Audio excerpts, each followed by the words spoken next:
नमस्कार, मैं हूं रत्नाकर त्रिपाठी। आज बात करेंगे बिहार की। वहां दो महत्वपूर्ण घटनाक्रम हुए हैं। निश्चित रूप से नीतीश कुमार का लगातार लगातार तो नहीं, लेकिन नीतीश कुमार का 7वीं बार मुख्यमंत्री पद का शपथ लेना अपने आप में एक बड़ी घटना है। कल नीतीश कुमार के शपथ लेने की संभावना है, लेकिन इसके साथ ही एक जो महत्वपूर्ण चीज़ हुई है, जो ख़ास गौर करने लायक बात हुई कि नीतीश कुमार ने आज कहा कि वे मुख्यमंत्री बनना नहीं चाह रहे थे। उन्होंने कहा वे चाहते थे कि इस बार भाजपा के कोटे से राज्य में मुख्यमंत्री बने, और नीतीश कुमार ने ये भी कहा कि भाजपा नेताओं के आग्रह और निर्देश पर वो मुख्यमंत्री पद संभालने जा रहे हैं। दूसरी जो बहुत ही गौरतलब एक और घटना वहाँ पर हुई है, जो होती दिख रही है अभी, कि इस बार सुशील कुमार मोदी का उप मुख्यमंत्री बनना कुछ मुश्किल नज़र आ रहा है। उनकी जगह कुछ और नाम चल रहे हैं और बताया जा रहा है कि भारतीय जनता पार्टी के ही कुछ नेता सुशील कुमार मोदी को इस बार उप मुख्यमंत्री बनाए जाने का विरोध कर रहे हैं। कामेश्वर चौपाल जो बीजेपी के दलित नेता हैं, संघ में जिनकी खासी घुसपैठ है और अयोध्या में राम मंदिर निर्माण के लिए जिन्होंने पहली ईंट रखी थी, उन कामेश्वर चौपाल का नाम बहुत तेज़ी से उप मुख्यमंत्री पद के लिए आगे बढ़ाया जा रहा है। इन सारे घटनाक्रमों के बीच आज एनडीए विधायक दल की बैठक हुई। केंद्रीय मंत्री राजनाथ सिंह और महाराष्ट्र के पूर्व मुख्यमंत्री देवेंद्र फडणवीस इस बैठक में शामिल हुए, और उस बैठक में नीतीश कुमार को भी एनडीए विधायक दल का नेता चुन लिया गया। एक बहुत ही अन्य अहम घटनाक्रम में तार किशोर प्रसाद जो भाजपा के विधायक हैं, उन्हें भाजपा विधायक दल का नेता चुना गया है। और इसके साथ ही राज्य में अब इस बात पर हर निगाह लग गई है कि उप मुख्यमंत्री का पद किसके पास जाएगा। चर्चा को आगे बढ़ाते हैं। राकेश रंजन जी बिहार की राजनीति पर पैनी नज़र रखते हैं, उसकी नब्ज़ से बखूबी वाकिफ़ हैं, इन दिनों दिल्ली में हैं, लेकिन बिहार की राजनीति पर उनके लेख और विचारों को बहुत महत्व प्रदान किया जाता है। राकेश रंजन जी, स्वागत है आपका इस कार्यक्रम में। जी धन्यवाद। राकेश रंजन जी, सबसे पहला सवाल तो ये कि नीतीश कुमार ने पूरे चुनाव के दौरान शायद ही कभी ये कहा हो कि वो मुख्यमंत्री बनना नहीं चाहते, लेकिन एनडीए विधायक दल का नेता चुने जाने के बाद यदि वो कह रहे हैं कि बीजेपी के प्रेशर में या उसके निर्देश पर ही वो सीएम बन रहे हैं, बल्कि वो तो चाहते थे कि इस बार बीजेपी को ये पोस्ट दी जाए, तो आखिर इसको किस चीज़ का पर्याय माना जाए? देखिए, नीतीश कुमार का मुख्यमंत्री बनना जनमत आया है या जो जनादेश है, उसमें कोई अनपेक्षित तो नहीं है। ये तो उनको बनना ही था। लेकिन ये जो बात वो कह रहे हैं कि वो बीजेपी के दबाव में मुख्यमंत्री बन रहे हैं, या वो नहीं बनना चाहते थे, या भाजपा से वो मुख्यमंत्री चाहते थे, मुझे लगता है कि इसमें थोड़ा पेच है। आप दो तीन बातें देखिए। या तो आप इस पूरे कदम को नीतीश कुमार के मुख्यमंत्री बनने को भाजपा का बड़प्पन बताइए कि उन्होंने चुनाव पूर्व गठबंधन में ये वचन दिया था कि नीतीश कुमार ही मुख्यमंत्री बनेंगे, उन्होंने इसका पालन किया है। या तो आप ये कह लीजिए कि भाजपा की मजबूरी भी है एक तरह से कि नीतीश कुमार को अगर मुख्यमंत्री नहीं बनाया गया तो इस बात की क्या गारंटी है कि वो राजद के साथ नहीं जाएंगे। तो ये भी एक पेच हो सकता है। और तीसरी बात जो मुझे ज्यादा ठीक लगती है वो ये है कि ये भाजपा की रणनीति है कि आप मुख्यमंत्री इनको बनाइए और फिर आगे धीरे धीरे आप एक तरह से जो टेक ओवर करने की बात होती है, जिस तरह से उनकी पार्टी कमजोर हुई है जदयू, तो मुझे लगता है कि इस तरह से भी होगा कि कुछ आगे 1.5 साल के बाद या 2 साल के बाद कहीं इनको सेंटर में शिफ्ट किया जाए या कुछ अलग किया जाए और फिर भाजपा के हाथ में नेतृत्व दिया जाए, मतलब मुख्यमंत्री बनाया जाए, तो वचन का भी पालन हो गया और अपनी रणनीति होगी। जी जी, राकेश रंजन जी, तो मुझे नहीं लगता कि इस बात में कोई ज्यादा दम है कि वो भाजपा के दबाव से मुख्यमंत्री बन रहे हैं। आप 15 साल से ज्यादा का उनका भाजपा के साथ सहयोग रहा है या अलायंस रहा है उनका, उसमें मुझे एक घटना याद नहीं है जहाँ पे वो भाजपा के किसी दबाव में आ गए।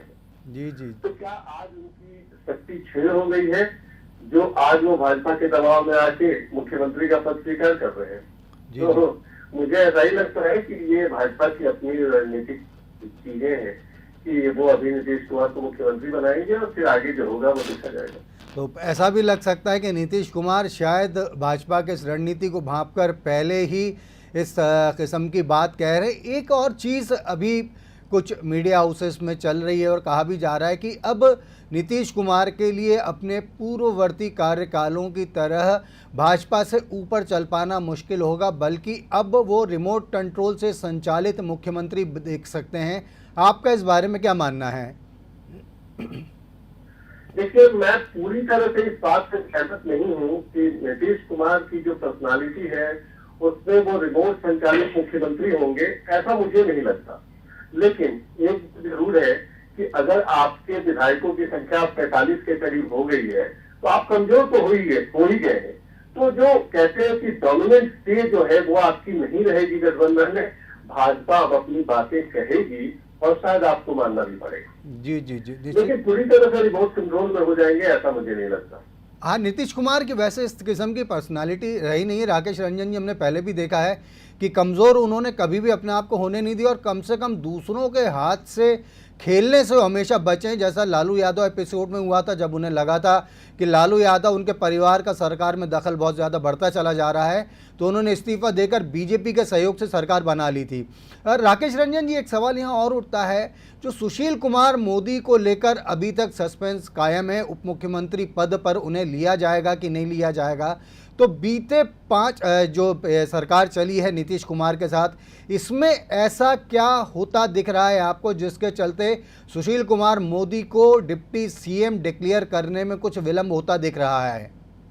देखिए, अब तो मुझे ऐसा लगता है कि विलंब नहीं हो रहा है, बल्कि ये लगभग ना हो चुका है कि सुशील कुमार मोदी डिप्टी सीएम नहीं बनेंगे। ये लगभग ना हो चुका है। विधानमंडल का नेता कटिहार के विधायक को चुन लिया गया है, उप नेता भी एक बेतिया के विधायक है रेणु देवी, उनको चुन लिया गया है। और जिस तरह की भाषाएं वो बोल रहे हैं या जो उन्होंने ट्वीट किए हैं सुशील कुमार मोदी, ऐसा लगता है कि जैसे आप विदाई भाषण देते हैं तो उस तरह का कुछ कह रहे होंगे। तो ये तो लगता है कि ये मामला साफ हो चुका है कि सुशील कुमार मोदी उप मुख्यमंत्री नहीं बनने वाले। लेकिन दूसरे जो लोग बनने की रेस में है, जैसे तारकेश्वर प्रसाद को भी कह रहे हैं या फिर वो रेणु देवी की भी बात हो रही है, अन्य भी नाम है, तो इसको भी उसी तरह से आप देखिए कि भाजपा अगर किसी तरह से कोई रणनीति के तहत काम कर रही है तो उसको ये भी देखना होगा कि आपके रणनीति में कोई वैसा आदमी उप मुख्यमंत्री ना बने जिसके साथ नीतीश कुमार बहुत सहज हो। और ये कहीं से छिपा नहीं है कि सुशील कुमार मोदी के साथ नीतीश कुमार बहुत ही सहज है। और एक तरह से सुशील कुमार मोदी की जो छवि है वो ऐसी ही है कि वो नीतीश के बहुत बड़े समर्थक हैं।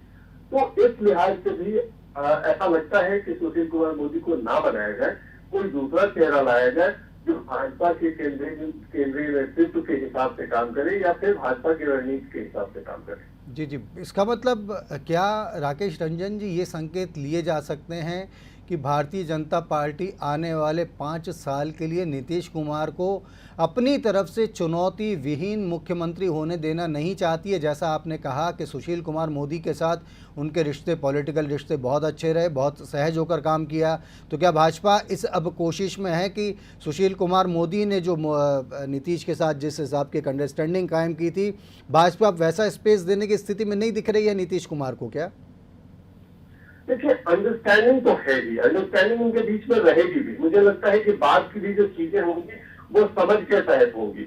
लेकिन ये जरूर है कि नीतीश कुमार को एकदम से जो आप कहते हैं कि फ्री हैंड देना, उस तरह का फ्री हैंड नहीं होगा इस बार। ये संख्या बल भी बताता है और परिस्थितियां जो बिहार की राजनीति की है उसमें ऐसा लगता है कि उस तरह का फ्री हैंड इनको नहीं मिलने वाला। जी जी जी, निश्चित रूप से। एक सवाल और था राकेश रंजन जी कि अभी कुछ दिन पहले तक इस किस्म की चर्चाएं थी, तेजस्वी यादव लगातार इस किस्म का बयान भी दे रहे थे कि उन्हें सरकार बनाने का मौका देना चाहिए, और ये भी लगातार चल रहा था कि वो जीतन राम मांझी और वीआईपी पार्टी के साथ लगातार संपर्क में हैं। तो अभी भी क्या तेजस्वी खेमा चुपचाप जो बैठा है वो तूफान के पहले की खामोशी है, या एक तरीके से उसने सरेंडर कर दिया कि सरकार उसकी नहीं बन पाएगी? देखिए, सरेंडर तो वो कर चुके हैं। पहली बात कि अगर आपको लगता है कि आपको सरकार बनाना है तो सरकार बनाने का दावा मीडिया में नहीं, गवर्नर के पास होना चाहिए। निश्चित रूप से आपको राज्यपाल के पास दावा करना चाहिए सरकार बनाने का। लेकिन वो जो कर रहे हैं तेजस्वी यादव, वो तो ये भी कह रहे हैं कि चुनाव आयोग जो जनता का जनादेश था वो उनके लिए था और चुनाव आयोग ने अपना निर्णय एनडीए को दे दिया है। तो वो तो इस तरह की भी बातें कर रहे हैं और मुझे इस तरह से थोड़ा भी नहीं लगता कि वीआईपी पार्टी के मुकेश सहनी या जीतन राम मांझी किसी भी तरह से राजद की तरफ जाने के मूड में है। और अगर होते तो अब तक तेजस्वी यादव या कांग्रेस या फिर पूरा महागठबंधन ये राज्यपाल के पास क्यों नहीं गया कि हमें सरकार बनाने का मौका दीजिए? इसलिए कि चुनाव पूर्व गठबंधन एनडीए जो है उसकी सीटें पर्याप्त है। राज्यपाल को उन्होंने दावा किया, राज्यपाल के पास उन्होंने दावा किया और उन्होंने सरकार बनाने को बुला लिया। तो मुझे लगता है कि ये सारी बातें मतलब एक पकैती टाइप खिंच रही है, उसमें कुछ ज्यादा दम नहीं है। जी जी, तो क्या इसको राकेश रंजन जी आपसे आखिरी सवाल था आज का कि क्या ये मान लिया जाए, क्योंकि जीतन राम मांझी हो गए या वीआईपी पार्टी के मुकेश सहनी हो गए, तो मुकेश सहनी के लिए तो माना जा रहा था कि उप मुख्यमंत्री बनने के लिए वो अपनी निष्ठाएं भी परिवर्तित कर सकते हैं, तो क्या राजद के साथ न जाने का इन दोनों का जो फैसला है, क्या वो इस बात का प्रतीक माना जा सकता है कि तेजस्वी यादव के नेतृत्व में या उनके साथ काम करने में ये नेता रुचि नहीं ले रहे हैं? मुझे नहीं लगता कि तेजस्वी यादव का नेतृत्व उनके लिए कोई बाधक है। उन्हें ये भी देखना होगा, देखिए भाजपा की सरकार केंद्र में भी है और भाजपा एक तरह से आप कहिए कि उसके राजनीतिक सितारे बुलंद हैं, तो ये लोग भाजपा के साथ रहना चाहेंगे। दूसरी बात कि ये भी देखना होगा कि वीआईपी पार्टी में या हम पार्टी में जो जीतन राम मांझी की पार्टी है उसमें कितने विधायक जीत के आए हैं और उनमें से कितने विधायक उनका कहा मानेंगे। ये भी सोच लीजिए कि अगर 3 विधायक या 2 विधायक आपके जीत के आते हैं, 4 विधायक जीत के आते हैं, तो इनमें से कितने आपके कहने में है, ये बात भी कम महत्वपूर्ण नहीं है। जी जी।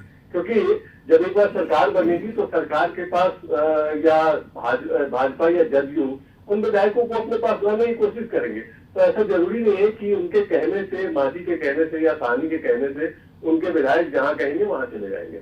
जी जी, निश्चित रूप से ये खौफ है कि हो सकता है विधायक ही अपनी बात न माने, तो इससे बेहतर ये है कि जो बड़े लाभ का सौदा दिख रहा है, जैसा कि आपने कहा राकेश रंजन जी की बीजेपी की सेंट्रल में भी गवर्नमेंट है, राज्य में भी गवर्नमेंट है, तो उसमें ज़्यादा राजनीतिक शुभ लाभ के निहितार्थ छुपे होते हैं। राकेश रंजन जी, हमसे बात करने के लिए आपका बहुत बहुत शुक्रिया। हमने बिहार के वरिष्ठ राजनीतिक विश्लेषक राकेश रंजन जी को सुना और यहाँ जो तस्वीरें जिस किस्म की सामने आ रही हैं, तारकिशोर प्रसाद को बीजेपी विधायक दल का नेता चुन लिया गया है, कटिहार से विधायक है वो, और इसके साथ ही ये माना जा रहा है कि अब डिप्टी सीएम पद के लिए तारकिशोर प्रसाद या कामेश्वर चौपाल के भी नाम चल रहे हैं। और ये बात भी हमें यहाँ पर ध्यान में रखनी पड़ेगी कि बीजेपी के अंदर से ही सुशील कुमार मोदी के लिए कुछ विरोध के स्वर आए थे। अब यहाँ इंटरेस्टिंग फैक्टर ये हो जाता है कि चुनाव का नतीजा आने के बाद बीजेपी के राज्य के कुछ नेताओं ने इस आशय के भी बयान दिए थे कि नीतीश कुमार को चाहिए कि अब वो बीजेपी को चीफ मिनिस्टर बनाने का मौका दें।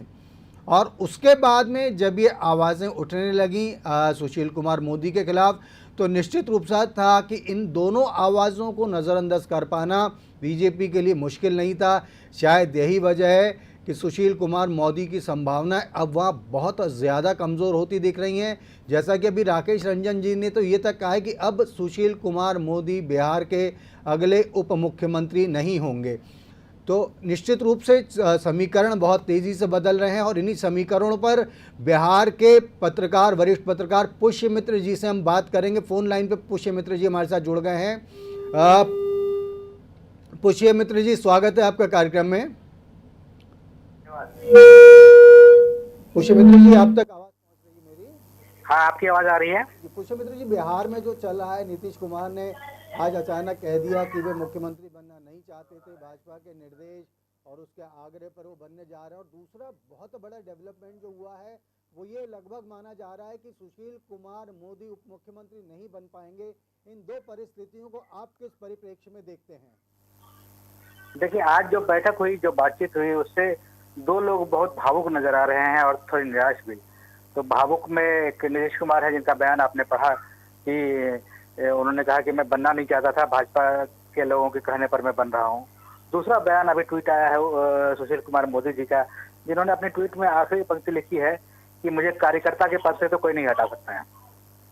इसका मतलब है कि उनके साथ जो वो चाहते थे वो हुआ नहीं है, और वो निश्चित तौर पर चाहते होंगे कि वो उन्हें डिप्टी सीएम बनाया जाए। दरअसल नीतीश कुमार भी चाहते हैं कि डिप्टी सीएम के पद पर उनके साथ सुशील मोदी ही रहे, क्योंकि उनकी जो 13 साल के साथ काम करने की जोड़ी है वो अंडरस्टैंडिंग बहुत अच्छी है। तो वो हर हालत में चाहते हैं कि उनके साथ डिप्टी सीएम सुशील मोदी ही रहे, लेकिन लगता है कि फैसला उनके खिलाफ हो गया है, इसलिए ये दोनों दुखी हैं।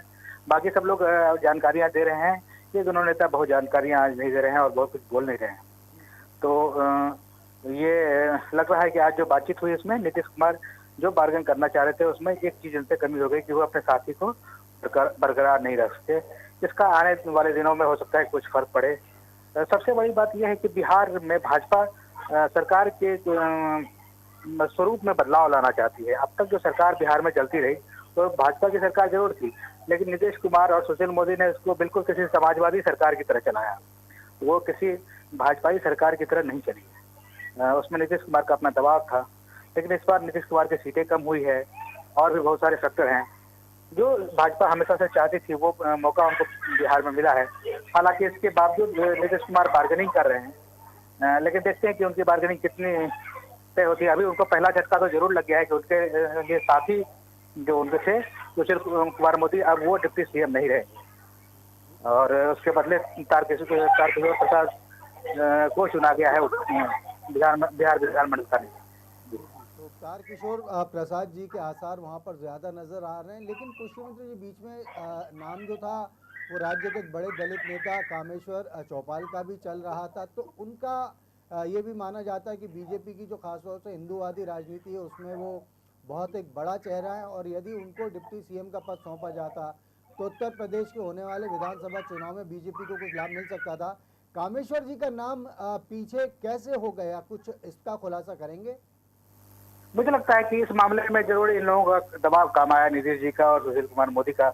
ऐसा भी कहा जा रहा है कि तारकिशोर प्रसाद जी जो है वो सुशील कुमार मोदी जी के पक्ष के आदमी हैं, और ये भी कहा जा रहा है कि इस मामले में उन लोगों ने जरूर रिप्लेस कराया। हालांकि अभी तय नहीं हुआ है कि वो डिप्टी सीएम बनेंगे, और ऐसी भी संभावना है कि अभी फिलहाल उनको जरूर नेता बनाया गया है। कल जो शपथ ग्रहण होगा उसमें डिप्टी सीएम कौन होगा ये तय नहीं किया जाएगा।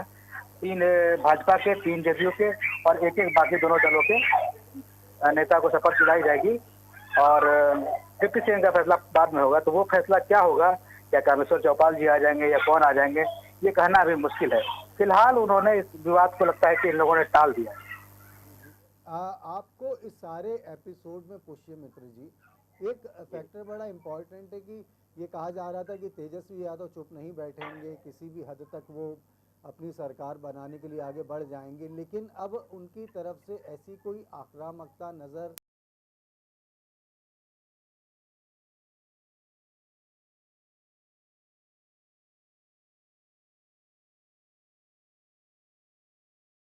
कोशिश कर रहे होंगे कुछ करने के लिए। तो क्या तेजस्वी और सुशील कुमार फैक्टर में घोषित रूप से तो बिल्कुल कोई उम्मीद नहीं हो सकती, लेकिन अघोषित रूप से क्या ये 2 फैक्टर एक साथ आकर कुछ सरकार के लिए असुविधा की स्थिति पैदा कर सकते हैं? ये देखने वाली बात होगी कि क्या तय होता है और सुशील कुमार मोदी क्या कर सकते हैं। दरअसल भाजपा में एक परंपरा रही है और जो इतिहास भी रहा है कि भाजपा में टूट अमूमन जो होती है वो बहुत सफल नहीं होती है, इसलिए टूट की संभावना तो बिल्कुल नहीं लग रही है कि जैसे उमा भारती अलग हुई थी या बाबूलाल मरांडी अलग हुए थे, ये दोनों अलग होने के बाद भी सफल नहीं हुआ। इसलिए लगता नहीं है कि सुशील मोदी कोई इस तरह का कदम उठा सकते हैं। उन्होंने कहा भी है कि कार्यकर्ता का पद उनसे कोई नहीं छीन सकता है, इसका मतलब वो अभी भाजपा के साथ बने रहेंगे।